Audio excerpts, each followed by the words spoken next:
que se conecten la gran mayoría de estudiantes. Bueno, ya vamos 9 y ahí se van conectando. De igual manera, ustedes saben que estas grabaciones quedan subidas allí en anuncios del aula virtual. Entonces podemos dar inicio sabiendo que el tiempo es oro y es muy corto. Entonces, bueno, la idea es seguir avanzando. ¿Listo? Bueno, la clase pasada veníamos hablando, estamos estudiando la clasificación de los contratos, ¿cierto? Y digamos que ya hablamos de los contratos consensuales, dijimos que son aquellos que se perfeccionan con el solo acuerdo de voluntades, con el mutuo consentimiento de las partes, ¿cierto? Y habíamos también hablado de los contratos reales, que fueron los que estudiamos la clase pasada y habíamos pues estudiado algunos contratos reales. Habíamos dicho que los contratos reales son aquellos contratos que para su perfeccionamiento requieren de la entrega material o la tradición de la cosa, ¿cierto? Que no basta con el acuerdo de voluntades, con el mutuo consentimiento, como sucede con los consensuales, sino que se hace necesario adicionalmente a ello hacer la entrega material o la tradición de los bienes, de las cosas, ¿cierto? Y digamos, habíamos estudiado los ejemplos que nos trae aquí la diapositiva. Permítanme, yo les comparto mi pantalla y vamos aquí a las diapositivas que estábamos estudiando la clase pasada. Entonces estábamos aquí y habíamos hablado ya de estos contratos reales, ¿cierto? Por lo menos habíamos visto cómo están regulados en el Código Civil de manera general y por qué se convertían en contratos reales, ¿cierto? O por qué eran llamados contratos reales. Hoy vamos a estudiar los contratos solemnes. Bueno, la clase pasada también en la segunda hora, recuerden que estudiamos todo lo de la promesa de contrato o la oferta o promesa de contrato, que es, digamos, el tema central para que ustedes puedan hacer la actividad entregable que tiene fecha máxima de entrega hasta el 29 de este mes, hasta el viernes, sábado o domingo, si mal no estoy. Entonces, bueno, pues digamos que ese tema ya está explicado en el encuentro de la semana pasada. En la segunda horita quedó, digamos, analizado ese tema. Tienen, digamos, como las herramientas ya académicas para poder hacer el ejercicio que les pide la actividad entregable que está para el 29 de este mes. La siguiente actividad entregable que tienen es un cuestionario allí en línea, está para abril, y bueno, y entonces no tenemos afán, igual lo que estamos estudiando está directamente relacionado con ese cuestionario. Entonces la idea es seguir estudiando pues esa clasificación de los contratos. Entonces hoy vamos a hablar de los contratos solemnes. Escúchenme, yo puse a grabar. Sí, sí, estamos grabando. Bien. Bueno, entonces vamos a hablar hoy de los contratos solemnes. ¿Qué son los contratos solemnes o cuáles son esos contratos solemnes y por qué se le llaman contratos solemnes? Pues aquí en las diapositivas nos dice que solemnes son contratos solemnes porque están sujetos a la observancia de ciertas formalidades especiales sin las cuales no producen ningún efecto civil. Y esto lo traemos del artículo 1500. Recuerden que en el artículo 1500 del Código Civil encontramos la clasificación, estas tres categorías de contratos, la de los consensuales, la de los reales y la de los solemnes. Si vamos al 1500, uno puede encontrar allí, leyéndolo textualmente, el 1500 que nos dice contrato real, solemne y consensual. Entonces nos define a los tres, nos dice el contrato real cuando, para que sea perfecto, es necesaria la tradición de la cosa, que fueron los que miramos, los ejemplos que miramos la clase pasada. Luego nos dice es solemne cuando está sujeto a la observancia de ciertas formalidades especiales, de manera que sin ellas no produce ningún efecto civil, ¿sí? Entonces, de manera que sin ellas no produce ningún efecto civil. Es decir que para los contratos solemnes se nos va a requerir algo más allá del acuerdo de voluntades, de pronto algo más allá de la entrega de la cosa, ¿cierto? Se nos va a exigir para el perfeccionamiento de esos contratos, se nos van a exigir ciertas formalidades adicionales, ciertas solemnidades especiales, que si no se encuentran, si no se realizan, pues no va a producir ningún efecto civil ese contrato, ¿cierto? Entonces, ejemplos, tenemos pues la compraventa de bienes inmuebles, ¿cierto? La compraventa de bienes inmuebles o la venta de bienes inmuebles, que es el mismo contrato de compraventa, ¿cierto? De bienes inmuebles que está allí regulado en el artículo 1857, allí nos dice que paso, paso aquí es que he extraído los artículos aquí por aparte para no tener que perder tiempo viendo al Código Civil y estar buscándolos y estar mostrándoselos. Entonces aquí les extraje, digamos, los artículos que están allí en estas diapositivas para que los leamos aquí todos. Miren, el 1857 nos habla del perfeccionamiento del contrato de compra-venta. Recuerden que habíamos dicho que la venta se reputa perfecta desde que las partes han convenido en la cosa y el precio, salvo las excepciones siguientes. Es decir, la compraventa en principio es un contrato consensual, es decir, que se perfecciona con el solo acuerdo de las partes, ¿cierto? De aquí nos dice cuando las partes han convenido en la cosa y el precio. Con el solo acuerdo de las partes se entiende que ya hay compraventa, pero compraventa de bienes muebles, ¿sí? Porque aquí, después de los dos punticos, esto que yo les traigo aquí en azul, aquí nos dice, salvo las siguientes excepciones, ¿cuáles? La venta de los bienes raíces, es decir, la venta de bienes inmuebles, ¿cierto? La venta de servidumbres o la constitución de servidumbres y la de una sucesión hereditaria no se reputan perfectas ante la ley mientras no se ha otorgado escritura pública. Eso nos lo trae allí el artículo 1857 del Código Civil, es decir, nos está diciendo que para la venta de bienes inmuebles, para las servidumbres o la venta de servidumbres y para la venta de derechos herenciales, se requiere escritura pública obligatoriamente. Es decir, que la escritura pública va a ser el requisito de solemnidad. Claro, por ejemplo, en la venta de un inmueble, de una casa, un apartamento, un lote, una finca, eh, no basta, digamos, con un contrato de manera privada, de manera particular, ¿cierto? Para reputar perfecta la venta. Se necesita que ese contrato o esa promesa de contrato que celebran entre vendedor y comprador se eleve a escritura pública en una notaría, ¿cierto? Se eleve a escritura pública. Una vez elevado a escritura pública, ojo, la escritura pública, digamos, perfecciona la compraventa de bienes inmuebles, constituye, digamos, el título, ¿cierto? La escritura pública constituye el título, pero, ojo, que para que se dé realmente la tradición, es decir, para que se transfiera realmente el derecho de dominio del vendedor al comprador en la venta de un bien inmueble, no basta con la sola escritura pública. Se requiere adicional a ella la inscripción de esa escritura pública en la Oficina de Registro de Instrumentos Públicos. ¿Por qué? Porque si uno se queda con la escritura pública y no la registra, ¿cierto? Puede ese mismo, pues al no registrarla, seguirá apareciendo como propietario, ¿cierto? En el certificado de tradición y libertad, el vendedor. Es decir, que el comprador aún no aparece allí como propietario. ¿Por qué? Porque no se ha llevado la escritura pública, no se ha registrado. Y al no registrarse, no opera el modo que transfiere el dominio, que es la tradición.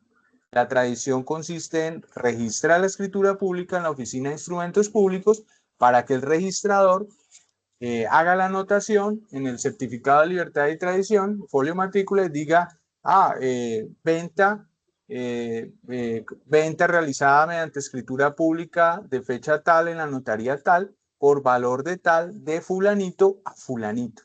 Cuando se hace esa anotación en el certificado de tradición, es cuando realmente se materializa la transferencia del derecho de dominio, cuando se da la tradición, cuando se da la transferencia del derecho de dominio.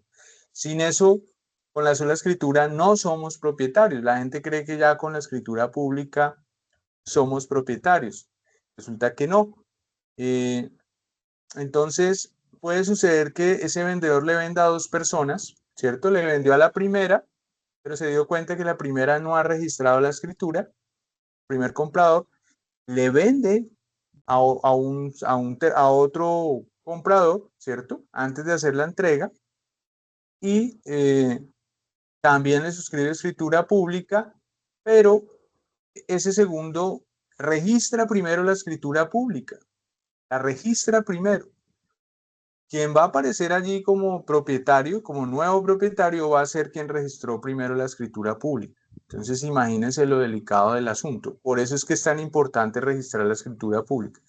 Es más, creo que para el registro de la escritura pública de venta, creo que se tiene 60 días o 90 días. Y si dentro de ese plazo no se registra, no se lleva a la oficina de registro de instrumentos públicos, creo que hay que pagar una mora.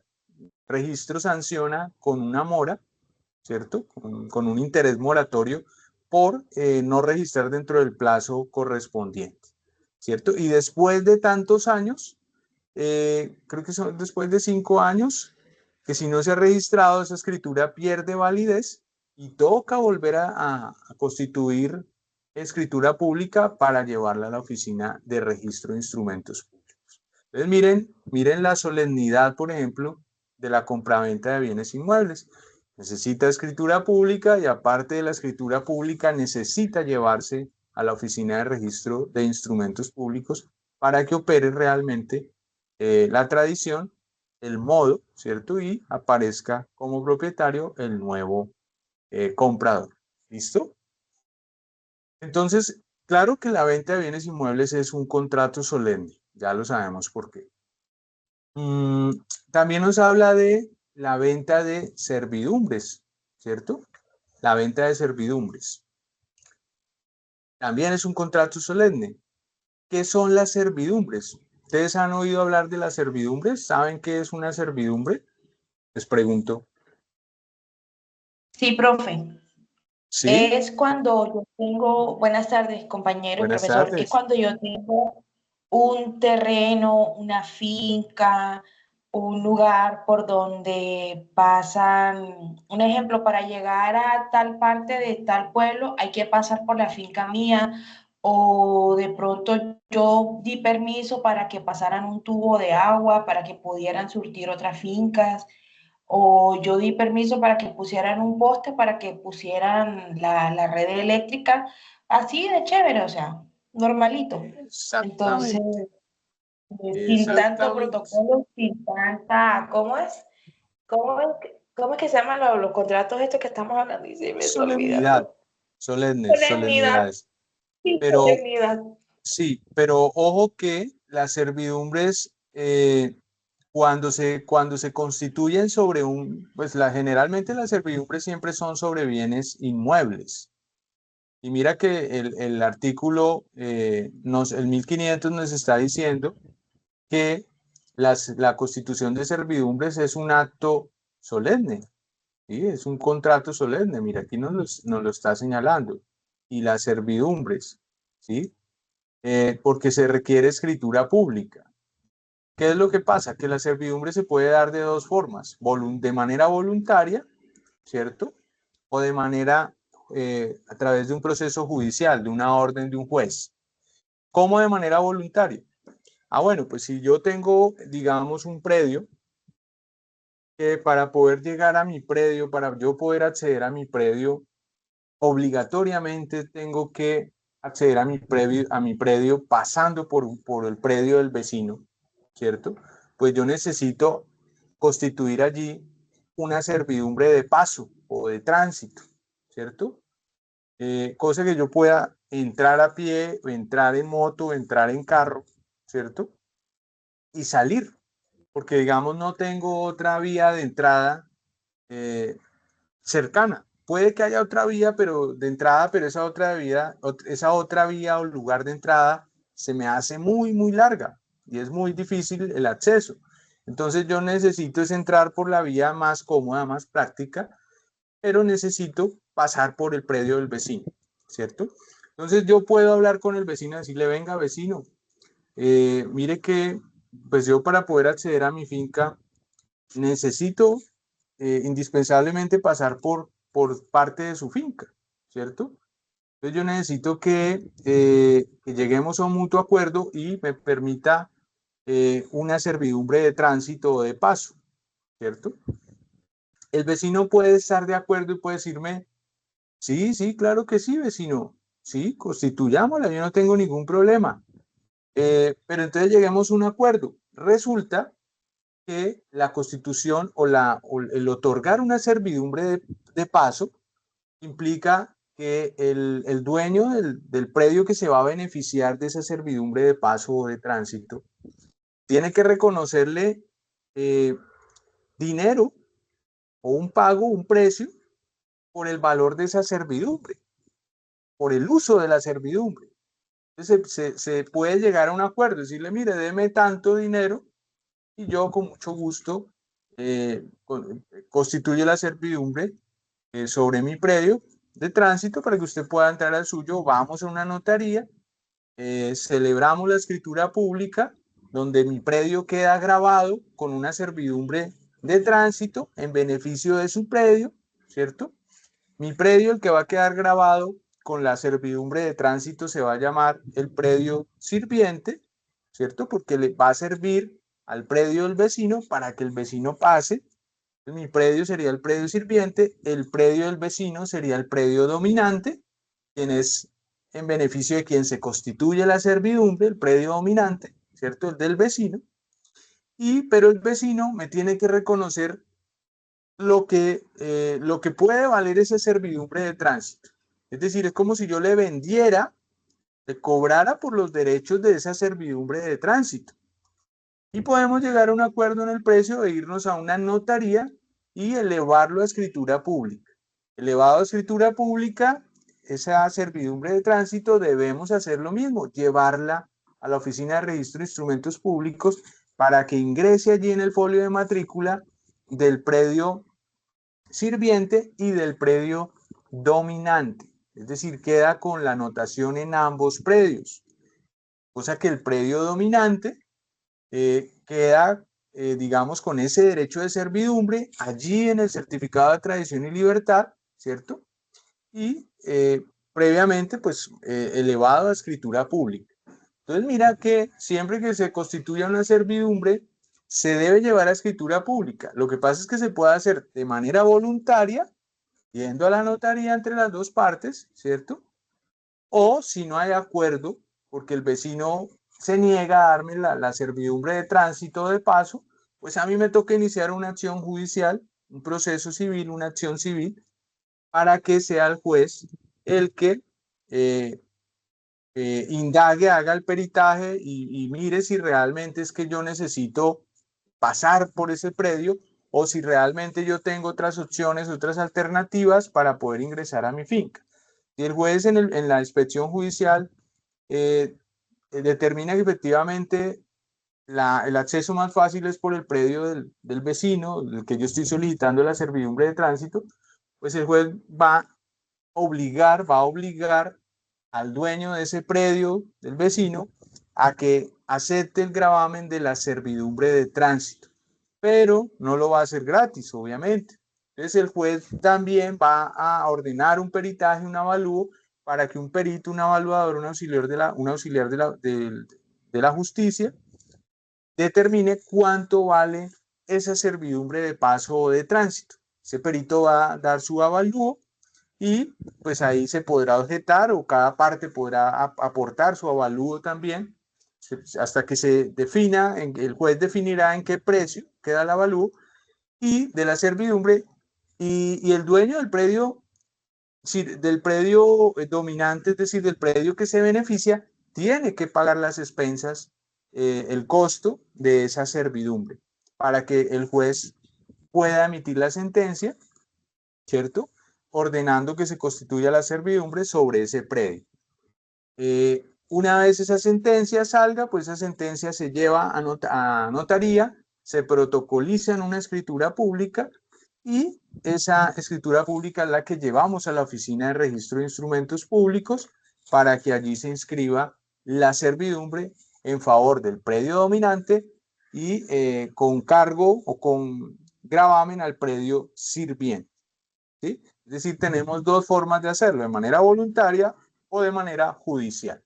¿Listo?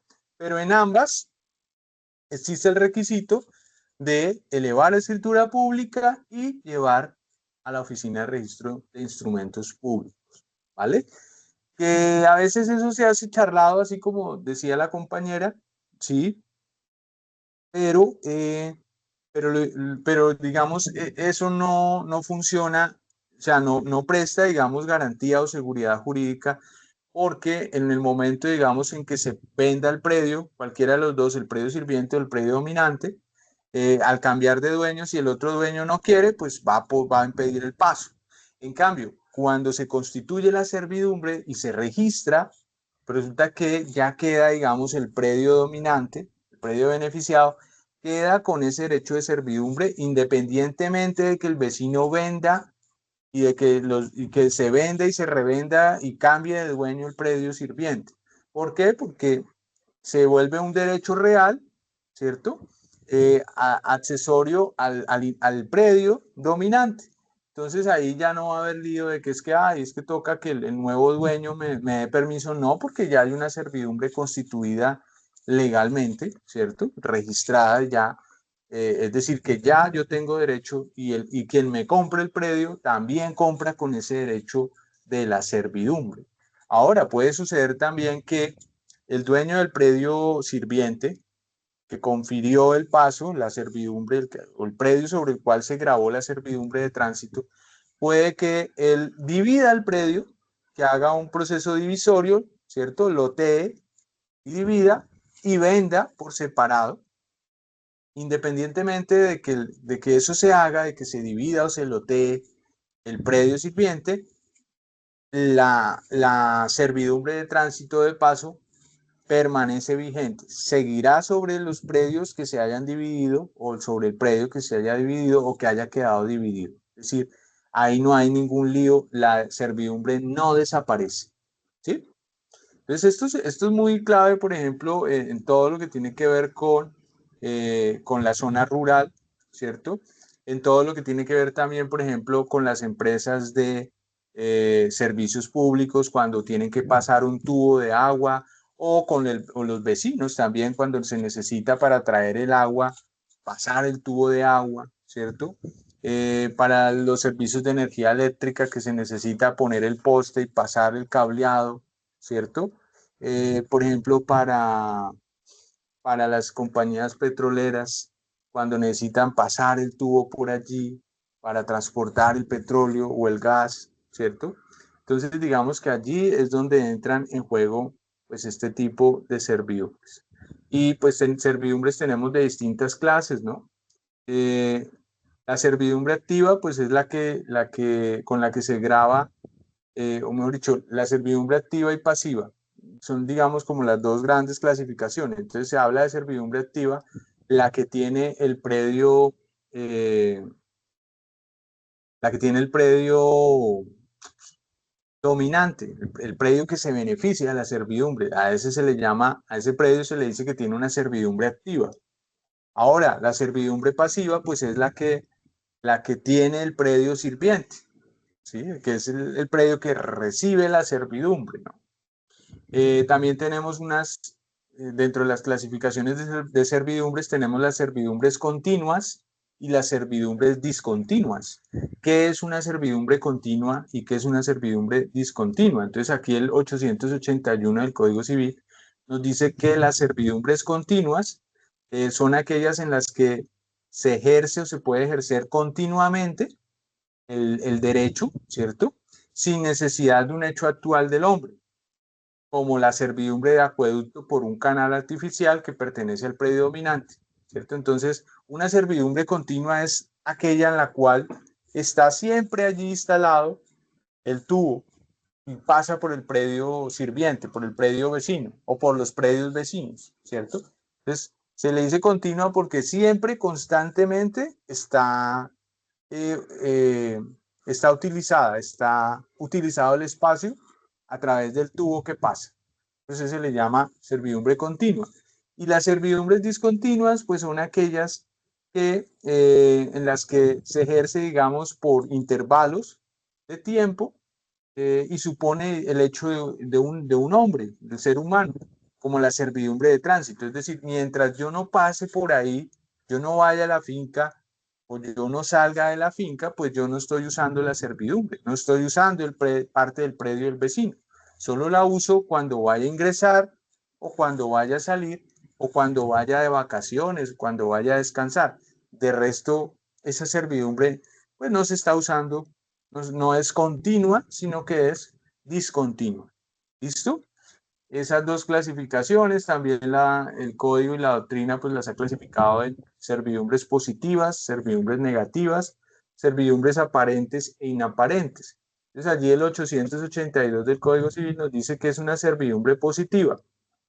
Nos dice, la servidumbre positiva es en general la que solo impone al dueño del predio sirviente la obligación de dejar hacer. ¿Sí? Es una servidumbre positiva, es aquella que le está imponiendo al dueño del predio sirviente una obligación de dejar hacer, ¿sí?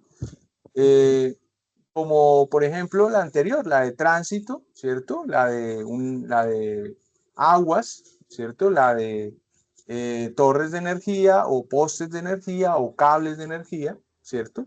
O la de tránsito. Esa sería, digamos, una servidumbre positiva porque está imponiendo al dueño del predio sirviente la obligación de dejar hacer, de dejar pasar el tubo, los postes, los cables, el carro, la moto, las personas, ¿cierto? Esa es una servidumbre positiva. Y también la doctrina dice que tenemos servidumbres negativas, que se les llama, se les dice servidumbres negativas aquellas que imponen al dueño del predio sirviente la prohibición de hacer algo. Ojo, una servidumbre negativa es aquella que le impone al predio sirviente la obligación o la prohibición, mejor, de no hacer algo. O sea, genera una obligación de no hacer para el dueño del predio sirviente. ¿Sí? Como por ejemplo la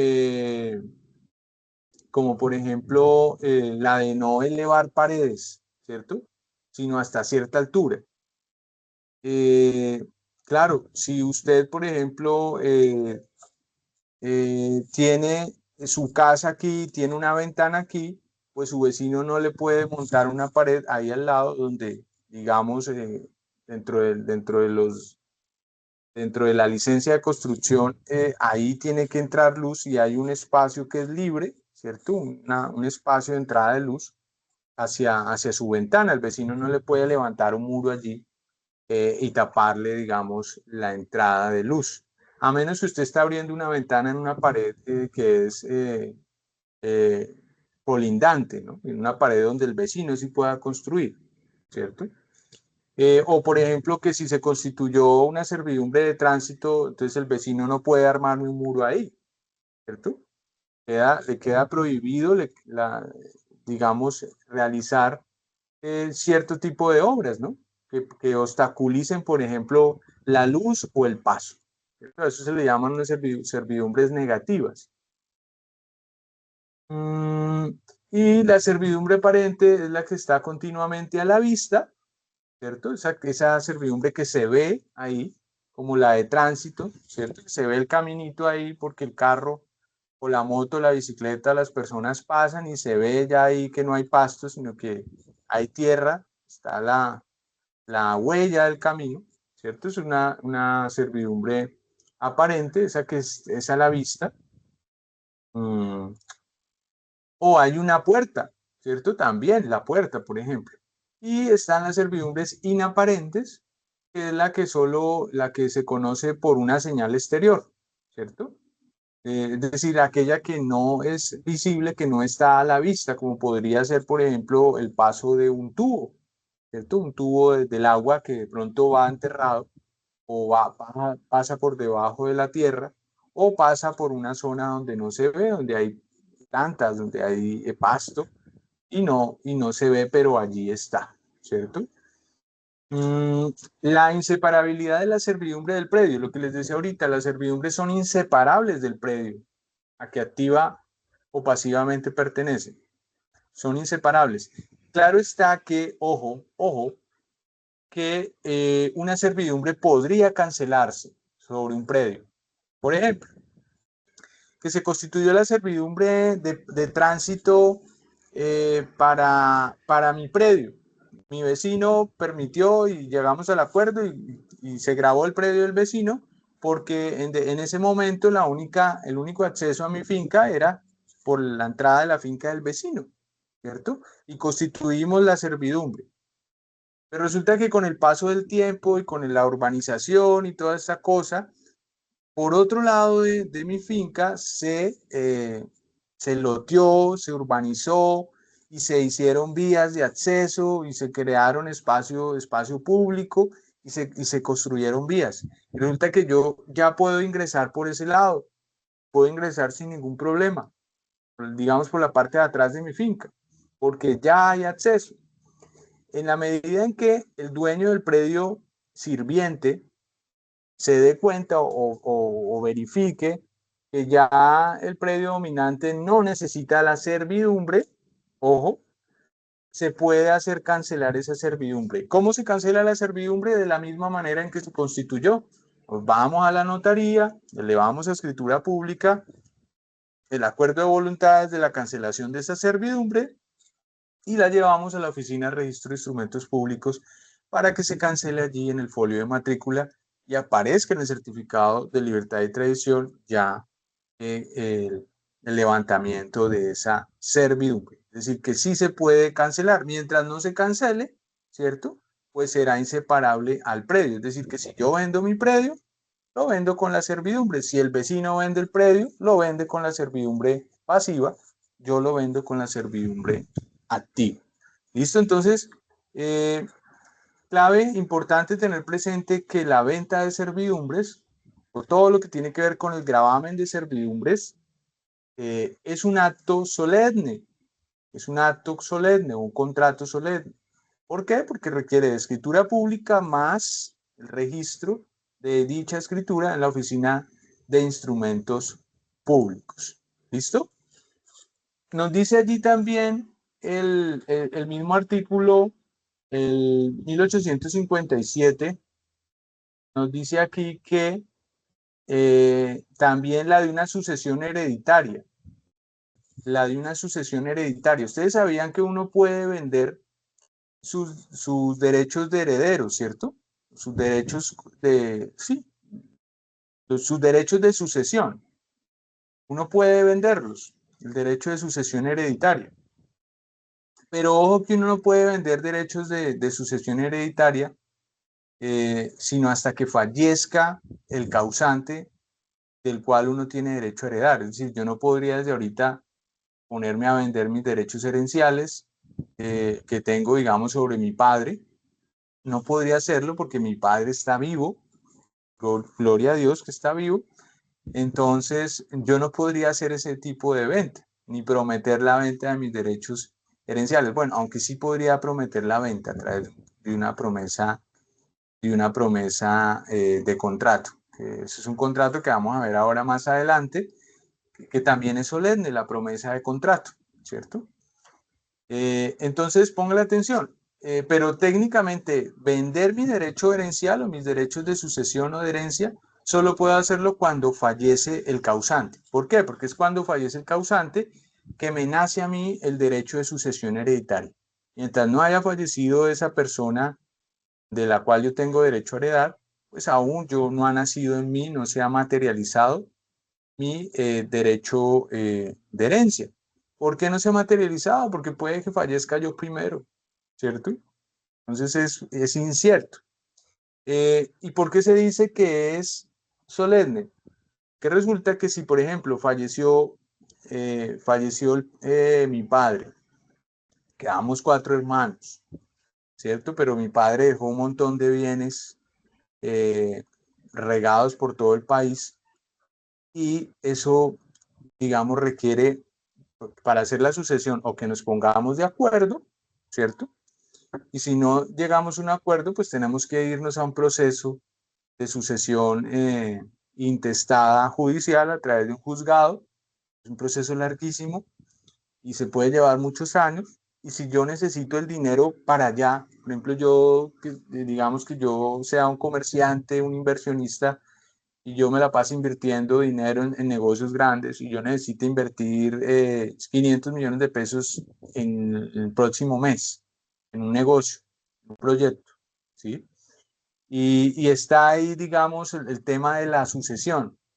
Entonces ahí no hay acuerdo de voluntades entre todos los hermanos, entonces no podemos hacerla por notaría porque no estamos todos de acuerdo en cómo nos vamos a distribuir, ¿cierto? Porque uno quiere tal finca, el otro quiere tal apartamento, el otro tal casa, pero resulta que dos quieren la misma casa, dos quieren la misma finca y no logramos ponernos de acuerdo. Entonces nos toca acudir, si no nos ponemos de acuerdo, acudir a una sucesión judicial, a proceso judicial, ¿cierto? Y eso va a llevar tiempo. Entonces, ¿qué puedo hacer yo si necesito el dinero para allá? Yo sé que de ahí mínimo, que el patrimonio, digamos, el patrimonio de mi padre, que estaba avaluado por unos 3.500 millones de pesos, y somos cuatro hermanos, yo sé que mínimo me toca 900, 800 millones de pesos, mínimo, ¿cierto? Pero entonces yo tendría que esperar a que se haga la sucesión, eso va a llevar tiempo y después de que se haga la sucesión tendría yo que vender algunos bienes, algunos inmuebles y eso va a demorar mucho tiempo, pero yo necesito la plata ya para invertir. Entonces yo puedo conseguir un comprador, decirle a una persona, mire hermano, yo le vendo mi derecho de herencia, eh, mire, mi padre falleció, dejó estos bienes, somos cuatro hermanos, mi padre no dejó deudas, no hay hipotecas, no hay prendas, no hay nada constituido a nombre del patrimonio de mi papá. Entonces ese patrimonio pues se va a distribuir entre nosotros cuatro. A mí de ahí el patrimonio está evaluado en tanto, a mí mínimo me tocan 900 millones de pesos eh, y eso evaluando los bienes por bajito, ¿cierto? Entonces le vendo mi derecho de herencia, deme 500 millones de pesos, que los necesito ya, y, y usted entre a reemplazarme en la sucesión y usted va a ocupar mi lugar en la sucesión. ¿Sí? Entonces, cuando yo vendo mi derecho de herencia, yo le cedo a la otra persona que entre a heredar como si fuera yo. Esa persona llega y dice, espérame, yo hago cálculos, yo voy y miro los predios, hago un avalúo rápido y le digo sí, sí. Y la persona va y dice, oiga, sí, yo aquí me puedo ganar perfectamente unos 400 millones de pesos, hasta más, porque yo puedo vender esos inmuebles más caros, puedo ganar unos 800, 1.000 millones de pesos aquí en este negocio. Y me dice, listo, se lo compro, le compro su derecho de herencia. Entonces, ¿qué hay que hacer? Pues tenemos que irnos a una notaría, ¿cierto? Elevar ese contrato de venta de derechos herenciales en escritura pública, ¿cierto? Y esa escritura pública es la que le va a dar, es el título del contrato, digamos, que va a perfeccionar la venta de derechos herenciales. Con esa escritura pública es que el comprador de mis derechos herenciales puede incluso solicitar la sucesión por vía judicial o negociar con mis hermanos como si él ocupara mi lugar, porque lo que entra es a ocupar mi lugar, entra a recibir la misma porción que le va a corresponder a mis hermanos, es decir, lo que me hubiese correspondido a mí. Pero para yo poder vender ese derecho de herencia, pues necesito hacerlo a través de escritura pública. ¿Listo? Y ya con esa escritura, él puede hacerse parte en la sucesión por notaría o en la sucesión judicial. Eso es lo que va a acreditar el título de él, ¿cierto? Como comprador de derechos herenciales, es decir, me va a sustituir en esa sucesión. Entonces, por eso también la venta de derechos herenciales se reputa un contrato solemne, solemne. ¿Listo? Eh, listo. Eso, digamos, para agotar aquí en 1857, que nos habla de la venta de bienes inmuebles de la constitución de servidumbres y de la venta de derechos herenciales. ¿Listo? Bueno, aquí luego nos dice que otro contrato solemne es el contrato de hipoteca. El contrato de hipoteca, ¿cierto? La hipoteca. Ustedes saben qué es la hipoteca, ¿no? Es un contrato a través del cual, digamos, básicamente la hipoteca es un contrato accesorio que surge para garantizar el cumplimiento de las obligaciones de un contrato principal, como por ejemplo sería el contrato de mutuo con interés o de préstamo de dinero, cuando yo voy a comprar, cuando yo le pido a un banco, por ejemplo, que me preste 250 o 300 millones de pesos, y el banco me dice, sí, yo se los presto, pero deme una garantía hipotecaria. Es decir, grave un inmueble suyo con hipoteca, con el propósito de que si usted me incumple este contrato de mutuo con interés, es decir, de préstamo de dinero, que es el mutuo con interés, si usted me incumple aquí, yo banco puedo garantizar su incumplimiento, garantizar su obligación, el pago de su obligación con el embargo y la venta en pública subasta o el remate de su inmueble, del inmueble que usted me constituye en garantía, ¿cierto? Y esa garantía, pues es la hipoteca. La hipoteca siempre se va a constituir sobre bienes inmuebles. Nunca podemos hablar de hipoteca con bienes muebles, sino bienes inmuebles. Es decir, la hipoteca siempre va a realizarse es con bienes inmuebles, ¿sí? Entonces, ¿qué es? Pues es gravar un bien inmueble en favor o en beneficio de un tercero como garantía del cumplimiento o de pago de una obligación principal. Ojo, no creer que la hipoteca solo sirve para garantizar el cumplimiento del pago, digamos, de un crédito o de un préstamo de dinero. No necesariamente sirve para eso. Yo podría, por ejemplo, dar como garantía hipotecaria un inmueble, grabar un inmueble como garantía hipotecaria, con hipoteca, para dar cumplimiento a otro contrato que no necesariamente es un préstamo de dinero, ¿cierto? No necesariamente. Es decir, puede ser para garantizar el cumplimiento de cualquier otro tipo de obligación o de contrato, no necesariamente para garantizar el cumplimiento de un contrato de préstamo de dinero, que es para lo que más se utiliza, ¿no? Pero la hipoteca no solo sirve para eso, sirve para garantizar el cumplimiento de cualquier otro contrato, ¿cierto? Entonces lo que tenemos que ver es que primero de todo que la hipoteca pues es un contrato accesorio, es decir, que nace la vida jurídica para garantizar el contrato principal. En lo más común y normal es para garantizar el contrato de mutuo con interés, de préstamo de dinero, ¿cierto? Que una vez desaparece el contrato principal, el de mutuo, por ejemplo, con interés, una vez se salda esa deuda, tiene que automáticamente desaparecer el contrato de hipoteca. ¿Por qué? Porque acuérdense que en derecho hay una máxima y es que el contrato accesorio corre la suerte del contrato principal. Como el contrato accesorio nació para dar cumplimiento o nació por la existencia de un contrato principal, en el momento en que el contrato principal se extinga o desaparezca, pues tiene que desaparecer el contrato accesorio, es decir, que tendría que desaparecer el contrato de hipoteca.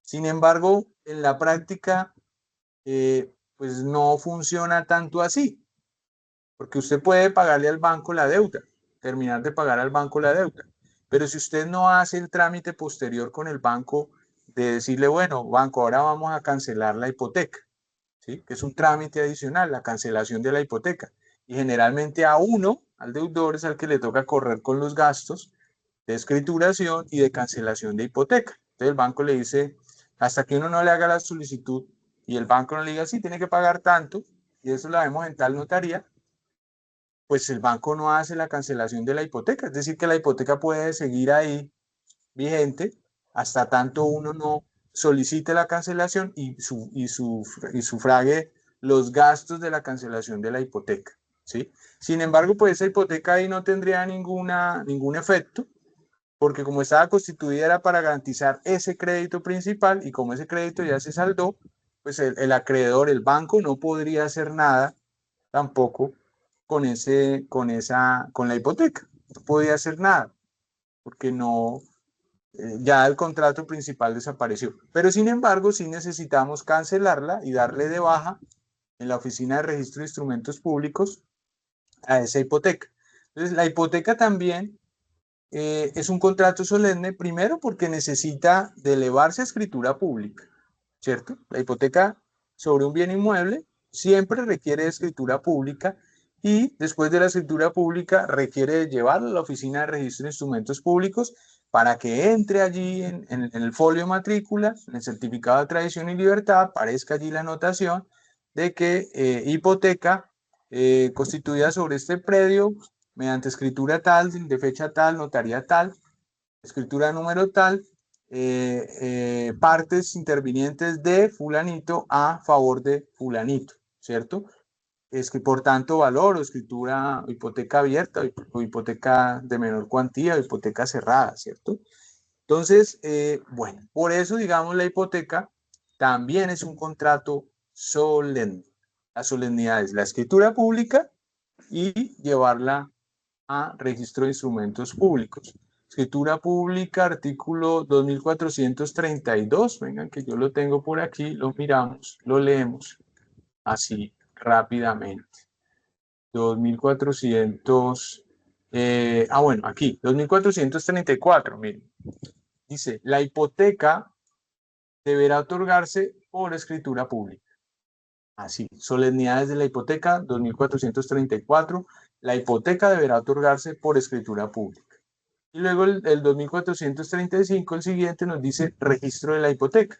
La hipoteca deberá además ser inscrita en el registro de instrumentos públicos. Sin este requisito no tendrá valor alguno ni se contará su fecha, sino desde la inscripción. Ojo con esto, porque si usted no registra la escritura pública de hipoteca, no la lleva a la oficina de registro, pues ese contrato no produce efectos jurídicos.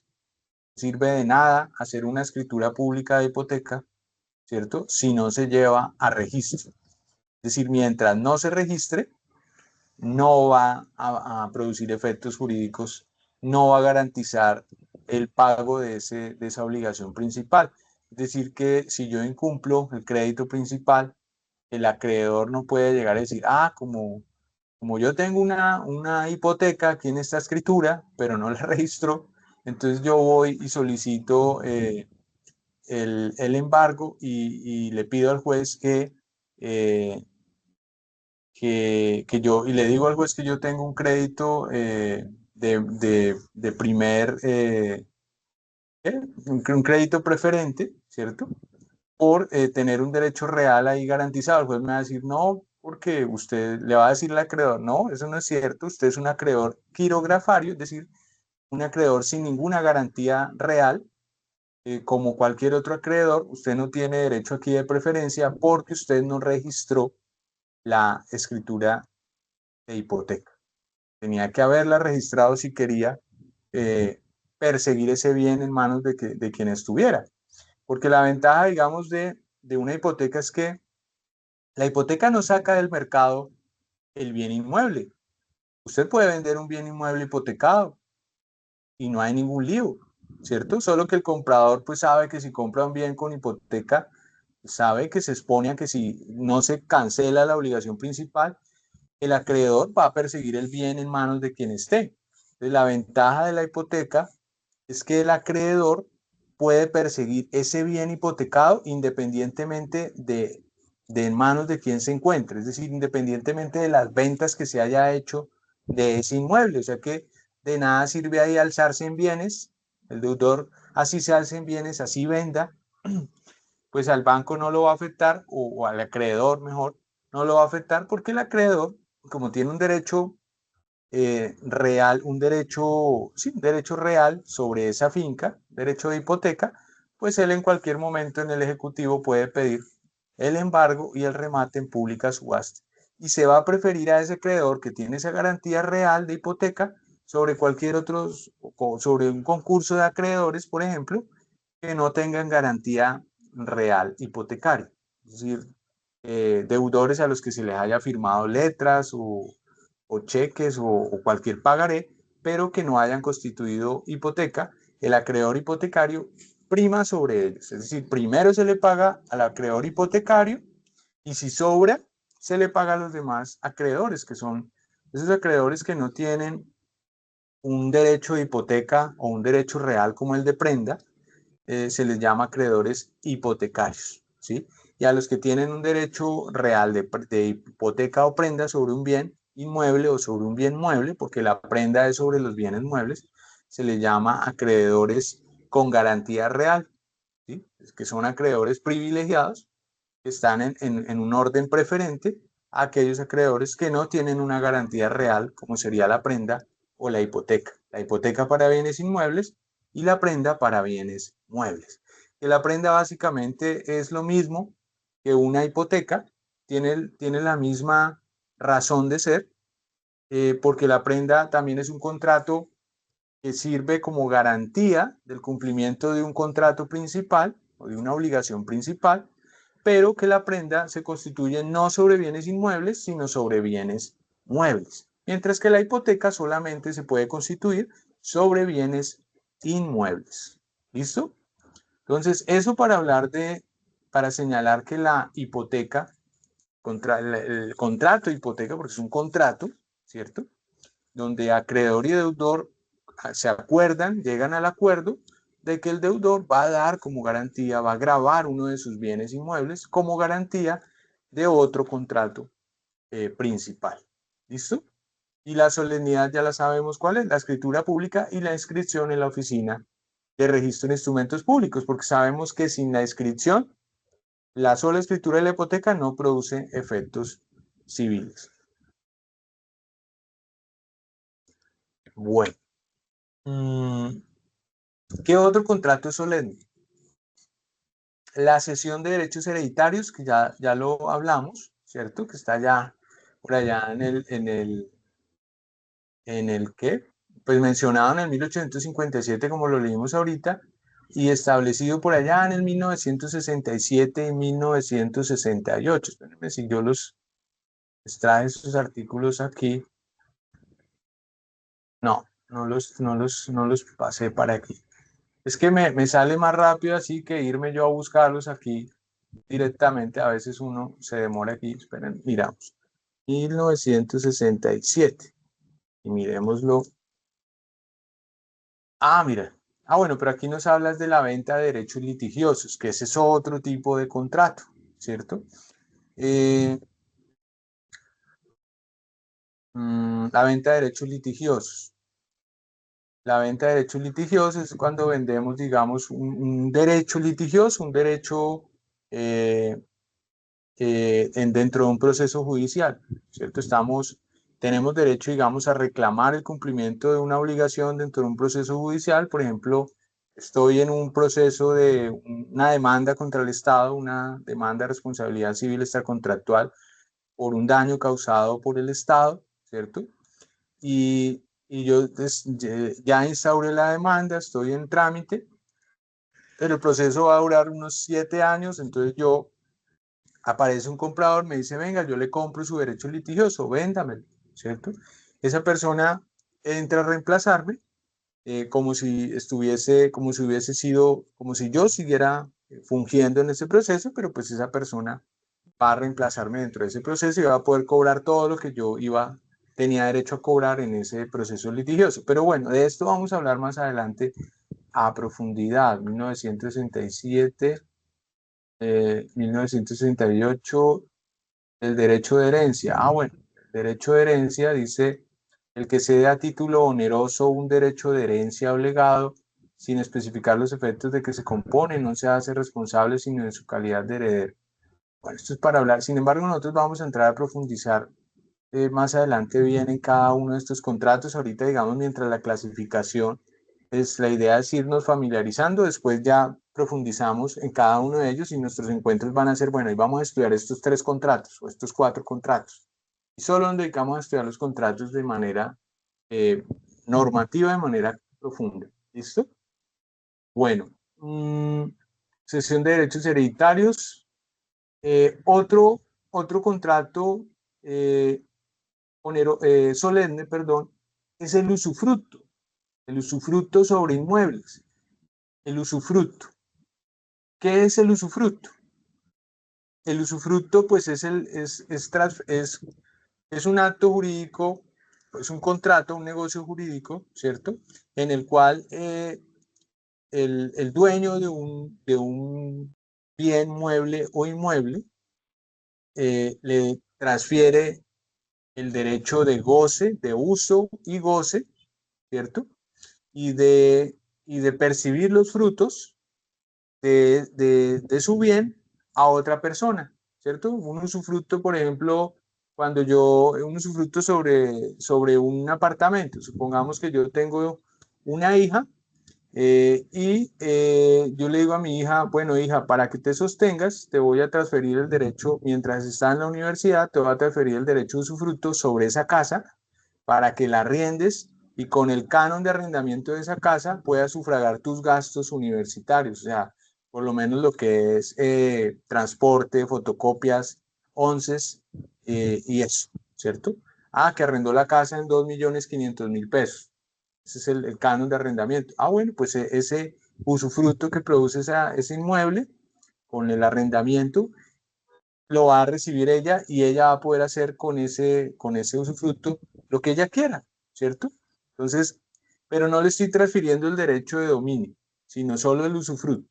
Entonces, en el usufructo, el propietario se convierte en un nudo propietario, porque recuerden que el propietario tiene los derechos que tiene un propietario sobre un bien son el derecho de transferir, ¿cierto? De disponer, el derecho de disposición y el derecho de usufructo. El derecho de usufructo es el derecho a poder percibir los frutos de sus bienes, arriendos, alquileres, lo que quiera, ¿cierto? Pero a ponerlos a producir. Ese es el derecho de usufructo. Y el derecho de disposición es el derecho de poder arrendar, de poder vender, de poder regalar o donar, de poder constituir usufructo, de poder hacer lo que quiera con sus bienes. Entonces, ese es, digamos, el derecho pleno de dominio, de un propietario. Pero cuando el propietario se desprende de parte de ese derecho de dominio, como sería el usufructo, pero no se está desprendiendo del derecho de disposición, del derecho de dominio, sino solo del usufructo, ¿cierto? Entonces se le llama mero propietario o la nuda propiedad porque no tiene completa todos los atributos del derecho de dominio, como son la disposición y el usufructo. ¿Listo? Entonces aquí transfiere el usufructo. Por allí el usufructo, entonces el que es solemne, ojo, el que es solemne, el contrato que es solemne, es el usufructo sobre bienes inmuebles, porque hay usufructo sobre bienes muebles, pero el usufructo sobre bienes muebles no es solemne, no requiere de escritura pública, mientras que el usufructo sobre bienes inmuebles sí. Miremos, artículo 873, iremos, iremos por aquí. Bueno, el concepto de usufructo. Miremos el concepto de usufructo antes. El derecho de usufructo es un derecho real, claro, que recae sobre un bien, sobre una cosa, ¿cierto? Que consiste en la facultad de gozar de una cosa con cargo de conservar su forma y sustancia y de restituir a su dueño si la cosa no es fungible, ¿cierto? Es decir, que yo puedo conceder el derecho de usufructo a un tercero sobre un bien fungible, perdón, sobre un bien no fungible. Y un bien no fungible, pues es o un bien mueble no fungible o un bien inmueble, ¿cierto? Pero yo también puedo constituir el derecho de usufructo sobre un bien fungible, sobre un bien fungible. Y los bienes fungibles pues son bienes muebles que se consumen con su uso, que se extinguen con su uso, como los alimentos, como los productos de aseo, como los combustibles, como los materiales de obra, de construcción, ¿cierto? Entonces aquí nos dice, o con cargo de devolver igual cantidad y calidad del mismo género, o de pagar su valor si la cosa es fungible. Es decir, que el usufructo lo podemos hacer sobre bienes inmuebles o sobre bienes muebles fungibles y no fungibles. Si lo constituimos sobre un bien fungible, sobre un bien no fungible, pues la obligación del usufructuario es de restituirla después del tiempo, ¿cierto? Es que voy a conceder el usufructo por 10 años. Listo. Si es sobre un bien inmueble, entonces debemos acudir a una notaría, elevarlo a escritura pública, ¿cierto? Elevar el acuerdo, el acto jurídico en una escritura pública donde se dice que yo como propietario confiero el derecho de usufructo a mi hija fulanita de tal para que ella usufructe ese bien inmueble durante 15 años, por ejemplo, o 10 años, ¿sí? Y listo, es decir, se eleva a escritura pública y se debe registrar también en la Oficina de Registro de Instrumentos Públicos para que pueda ser oponible a terceros o incluso para que pueda ser oponible a quien constituyó el derecho de usufructo. Porque, por ejemplo, yo le puedo constituir el derecho de usufructo a mi hija a través de una escritura pública sobre esa casa, pero ya al cabo de 3 años decido vender la casa. Y si mi hija no registró la escritura pública del usufructo sobre esa casa, pues el nuevo comprador puede llegar y pedirle la casa de chao, ¿cierto? Y ella pierde el usufructo. Mientras que si mi hija registra la escritura pública de usufructo en la oficina de instrumentos, pues va a aparecer allí en el folio de matrícula que mi hija así haya comprado a otra persona, que mi hija tiene el derecho de usufructo por 10 años y esa otra persona, ese nuevo comprador, tiene que respetar ese derecho de usufructo de mi hija. Entonces, miren por qué es importante que el usufructo sobre bienes inmuebles se registre en la Oficina de Instrumentos Públicos para que pueda ser oponible a terceros. ¿Listo? Entonces, bueno, es decir, el usufructo lo podemos constituir sobre cualquier tipo de bien, inmueble, mueble, inmueble fungible o no fungible. Pero si lo constituimos sobre un bien inmueble, requisito de solemnidad, pues miren, aquí el 826 nos lo trae. Usufructo sobre bienes inmuebles. El usufructo que haya de recaer sobre inmuebles por acto entre vivos no valdrá si no se otorgare por instrumento público inscrito. Es decir, si no se otorgare por escritura pública y que se lleve a la oficina de registro de instrumentos públicos. ¿Listo? Ese es Profe, el famoso disculpe, usufructo. Señora. no le entendí ahí, o sea, no le entendí bien esa figura, por ejemplo, que usted dice que le deja el apartamento a la hija para que tenga su fruto del mismo, pero que al momento de vender ella pierde, o sea, yo digo, si ya cambia la propiedad, porque la persona va a seguir, si cambia el propietario, porque va a seguir disfrutando de su fruto, o eso qué condiciones tiene. Ponle atención, como el usufructo es un contrato que genera el derecho de usufructo sobre un bien, ¿cierto? En el ejemplo que yo les doy, como se constituyó por escritura pública y se registró en la Oficina de Instrumentos Públicos, pues mi hija va a tener derecho a que se le garantice su derecho de usufructo por el tiempo que quedó establecido en la escritura pública, por 10 años. Pero ojo, el derecho de usufructo no impide que el mero, el nudo propietario, es decir, yo que me quedé solo con el derecho de disposición porque le transferí el derecho de usufructo sobre ese inmueble a mi hija, ¿cierto? Eso no me va a impedir a mí vender. Yo podría vender el inmueble y vendérselo a un tercero. Pero pues obviamente ese tercero antes de comprar tendrá que mirar que hay constituido un derecho de usufructo, ¿cierto? Entonces, pues difícil como vender así, ¿no? Un tercero no va a comprar, a no ser que compre muy barato por el derecho de usufructo, que se haya hecho un negocio pensado a futuro. el usufructo está por 5 años, no le importa, yo le compro ahorita barato, espero que en 5 años esta chica ya termina el usufructo y yo me quedo con la propiedad y en 5 años la propiedad ya vale 10 veces lo que yo pagué y listo, y hago el negocio. Entonces, ¿qué es lo que sucede con el usufructo? Que el usufructo es oponible a terceros y es oponible si se registra la escritura de constitución de usufructo en la Oficina de Registro de Instrumentos Públicos. Si la escritura no se registra, no es oponible. Es decir, que el nuevo comprador podría llegar y decirle a mi hija, no, venga, entrégueme y chao. Desaloje a esa gente o incluso el mismo comprador podría iniciar el proceso de restitución y la acción reivindicatoria y pedir que se le entregue el inmueble, ¿cierto? Pero si mi hija tiene la escritura pública registrada, ella puede defender su derecho de usufructo y hacérselo oponible al nuevo comprador. Entonces, digamos, la ventaja de registrar el usufructo es que es oponible a terceros. ¿Sí me hago entender?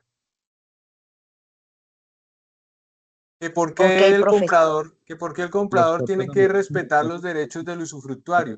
Pues porque es un contrato solemne que se registró y así quedó, ¿cierto? Y obliga, produce efectos jurídicos incluso ante los siguientes compradores por el tiempo que se pactó en el contrato de usufructo. ¿Listo? Por eso es un contrato solemne. Si no fuera solemne, el nuevo comprador, chao, ¿cierto? Y entonces queda esa persona ahí con un contrato incumplido. El usufructuario queda con la expectativa, oiga, pero me habían prometido, me habían dicho que tenía derecho a usufructuar este inmueble tantos años, tanto tiempo, y mire que ya vendieron y se me acabó el usufructo, el derecho de usufructo.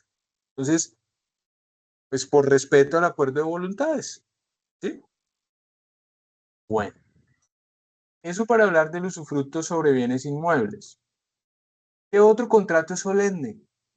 La donación de bienes inmuebles. La donación. Pues, ¿qué es la donación? La donación es un acto jurídico eh, gratuito, es un contrato gratuito, también se clasifica como un contrato gratuito, no oneroso, sino gratuito, en el cual una persona se graba, digamos, graba su patrimonio o disminuye su patrimonio en favor de un tercero, quien sí obtiene un incremento patrimonial con esa donación. ¿Sí? Por ejemplo, le digo yo a mi hija, te regalo esa casa, ¿sí? Te dono esa casa, te va a transferir el derecho de dominio completo de esa casa, ya no solo el usufructo, sino todo el derecho de dominio completo, ¿cierto? Pero entonces hacemos una escritura de donación, no de compraventa. Y donaciones, pues yo te la regalo, te la dono, ¿cierto?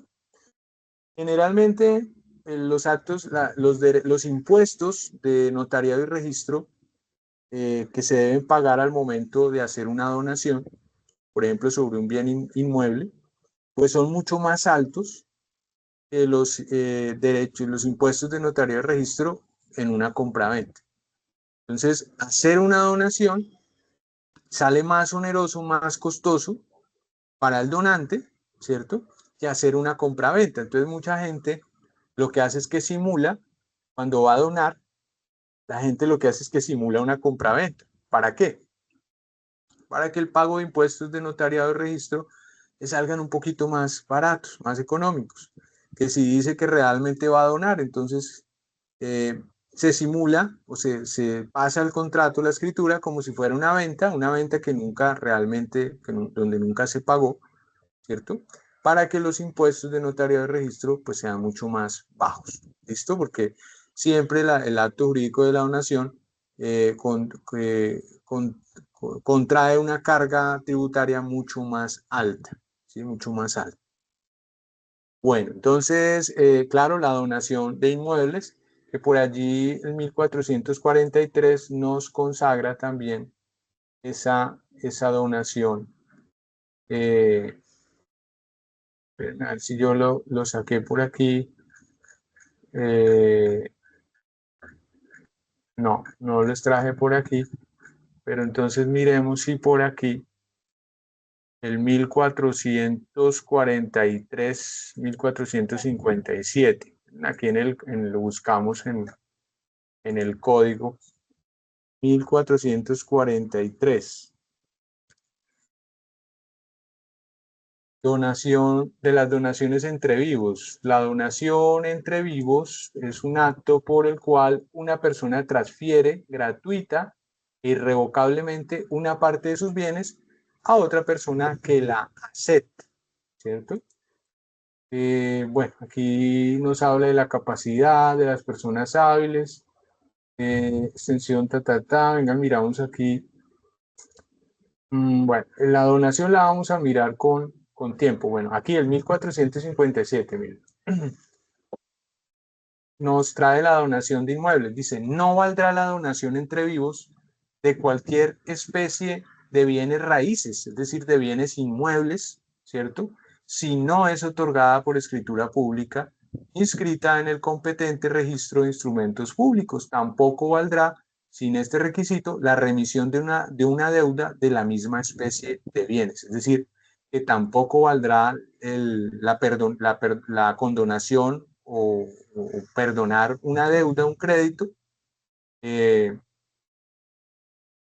eh, sobre un bien inmueble si no se eleva a escritura pública. ¿Listo? Si no se eleva a escritura pública. Entonces, claro, obviamente todo lo que tiene que ver, todos los actos jurídicos relacionados con los bienes inmuebles, pues básicamente están sujetos al protocolo de escritura pública y registro siempre. Esos son los requisitos de solemnidad. Así como en la compraventa, pues también en el usufructo y también en la donación de bienes inmuebles. Compraventa de bienes inmuebles, usufructo de bienes inmuebles y donación de bienes inmuebles siempre van a ser actos jurídicos o negocios jurídicos o contratos solemnes, ¿cierto? Que van a requerir escritura pública en notaría y su correspondiente registro de esa escritura pública en la oficina de instrumentos públicos, de registro de instrumentos públicos. Bueno, entonces vamos en la donación de inmuebles, otro contrato solemne, tenemos allí la promesa de contrato, está regulada en el 1611. Miramos aquí rápidamente la promesa de contrato, 1611.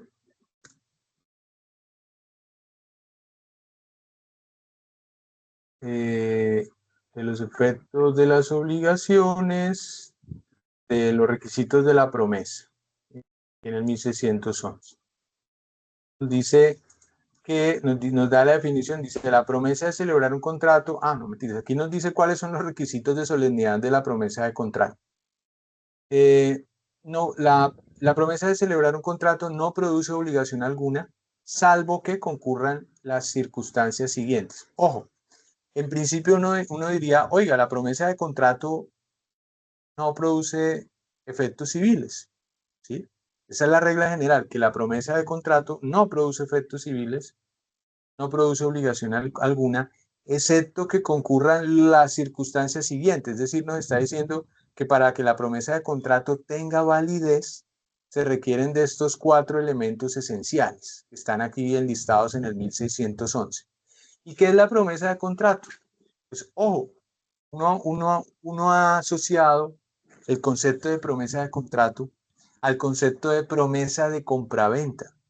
Resulta que es un error gravísimo, porque sí, la promesa de contrato es un contrato en el cual dos o más partes consienten en celebrar un contrato a futuro y en celebrar cualquier tipo de contrato, no solo el de compraventa. Lo que pasa es que se ha usado más para celebrar a futuro el contrato de compraventa. Entonces, cuando se firma una promesa de celebrar el contrato de compraventa, pues se le llama promesa de contrato de compraventa. Pero podemos firmar una promesa, por ejemplo, para una promesa de contrato de permuta, o una promesa de contrato de donación, o una promesa de contrato de usufructo, o una promesa de contrato de anticresis, o una promesa de contrato de mutuo, o sea, o una promesa de contrato de arrendamiento. Podríamos utilizar la promesa de contrato para prometer que vamos a celebrar a futuro cualquier tipo de contrato, cualquier tipo de contrato. Es decir, la promesa de contrato no se crea solamente para que nos podamos obligar a celebrar un contrato de venta, sino cualquier tipo de contrato. Sino que uno tiende a creer que la promesa de contrato solo aplica para la compraventa, lo cual es un error técnico, solo que pues en la costumbre se ha implementado y se ha usado más para prometerse entre las partes celebrar a futuro un contrato de compraventa. Y generalmente se usa más para la compraventa de bienes inmuebles, ¿no? Porque en la compraventa de bienes muebles la cosa es más consensual, más rápida, entonces no requiere de promesas de compraventa, aunque uno podría también celebrar, suscribir una promesa de contrato de compraventa de bien mueble, si las partes quieren, no habría ningún problema. Es decir, la promesa de contrato la podemos utilizar para obligarnos a celebrar a futuro cualquier tipo de contrato. Entonces, básicamente, la promesa de contrato es un contrato en el cual las partes se obligan a celebrar a futuro un contrato, llámese el que sea. ¿Listo? Esa es la famosa promesa de contrato. Y miren que aquí el 1611 nos dice que en principio la promesa de contrato no produce efectos, no produce obligación alguna, es decir, que no produce efectos jurídicos, salvo que concurran las circunstancias siguientes, es decir, que si, que si están presentes estos cuatro elementos, que vienen a ser cuatro elementos de solemnidad, la promesa de contrato produce efectos jurídicos y genera obligaciones. ¿Cuáles son esos elementos de esos requisitos de solemnidad que debe tener la promesa de contrato? El primero, que conste por escrito. Una promesa de contrato verbal no tiene ninguna validez, no produce efectos jurídicos, es ineficaz, es inexistente, no nace a la vida jurídica. Debe constar por escrito. Primer requisito de solemnidad, que conste por escrito. ¿Listo? Ahora, no basta con que conste por escrito. Aparte de que conste por escrito, debe reunir ese escrito o debe contener el escrito los siguientes elementos. Segundo, el contrato a que la promesa se refiere, es decir, si estamos prometiendo celebrar un contrato, por ejemplo, de compraventa, como usualmente se hace, para lo que usualmente se usa la promesa de contrato, entonces nos está diciendo que el contrato a que la promesa se refiere, por ejemplo, a la compraventa del bien inmueble, no sea de aquellos que las leyes declaran ineficaces por no concurrir los requisitos que establece el 1511, perdón, el 1502 del Código Civil. ¿Ustedes saben cuáles son los requisitos del 1502 del Código Civil? ¿Se acuerdan? ¿Ya los estudiaron o nunca han visto los requisitos del 1502? Pregunta. ¿Saben cuáles son los del 1502? Los requisitos para que toda persona pueda obligarse sin interpuesta persona, y es que sea legalmente capaz, el vicio de consentimiento esté libre de vicios como error, fuerza y dolo, que el objeto sea lícito y que la causa sea lícita. Es decir, capacidad, consentimiento libre de vicios, objeto lícito y causa lícita. ¿Ustedes ya vieron eso o nos toca estudiarlo aquí en este curso? Les pregunto.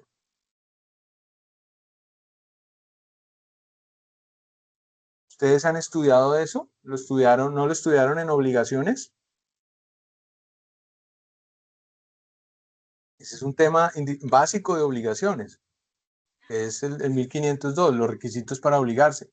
Porque si esos requisitos del 1502 deben estar presentes en cualquier contrato.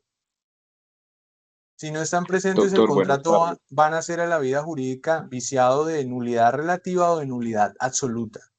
Sí, Fabián, escúchame, ahora sí te escucho. En acto jurídico se vio eso, doctor.